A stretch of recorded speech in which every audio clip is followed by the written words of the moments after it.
first period felt well. The second period was a lot more special teams, a little 4-on-4, so we didn't get our lines rolling the way we did in the first and third. And so a little bit of a stutter step there, but I think we got back to it in the third.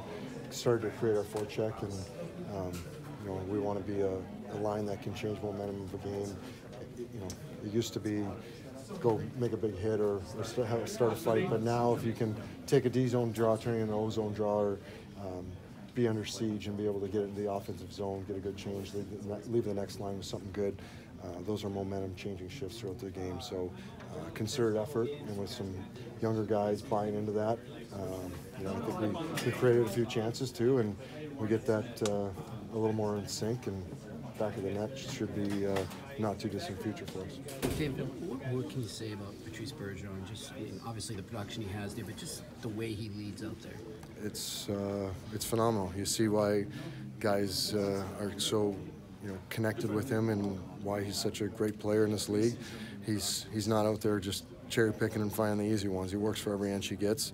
He's doing all the ugly stuff along with scoring the goals, and you can't be happier for a guy that is able to do play a 200-foot game, that is responsible defensively. He goes out for all the hard shifts in the D zone, the penalty kill, and then gets his reward on the power play. And the hat trick's great, but that backhand pass saucer that lands on Pasta's stick on the back door, I don't get it. We might have to have a talk tonight, and he can explain that to me, and then maybe I'll implement that last game. Is there a guy when you were growing up a player you kind of looked at that you look back and say Bergie reminds you of him?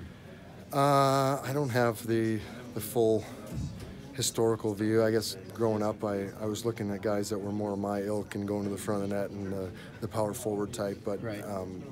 He's about as complete and high-level player as there is in the league, and a guy that if you're starting a team, you want to build around, and he's great. It's great that he's on our side. What do you find? You guys got the first goal, you got it early, but did you feel that you had the right emotion, focus at the start of this game? Yeah, I think home opener, always a little more festivities going on. We learned obviously against Washington, the same line gets scored on 30 seconds in, and we never really get our feet under us. So for them to recoup and give us that sort of start, 30 seconds in, score, obviously that's ideal, but it's not going to happen every game. If they can put that pressure on, get the way we're going to play established, the next line can roll out, that's what we're looking for. And tonight they got rewarded for it right away. And again, Pasta takes a puck to the net, to the ugly area, and the loose change, Bergie's on the spot to put it away. But Pasta does a lot of the ugly work there and needs to be recognized as well. Did you feel like as the game went on, you guys started to build some chemistry with Danton and Andrews? Yeah, I think there's, you get three guys new together, especially younger players in the league. There's a little hesitation there, and by the end we were just playing. And if I can be a responsible third forward, and those guys can buzz around and create havoc, and I can make reads and turn pucks over back to them so we can get to the net, that's a good recipe for us. And I think that started to be a little more natural towards the end of the game.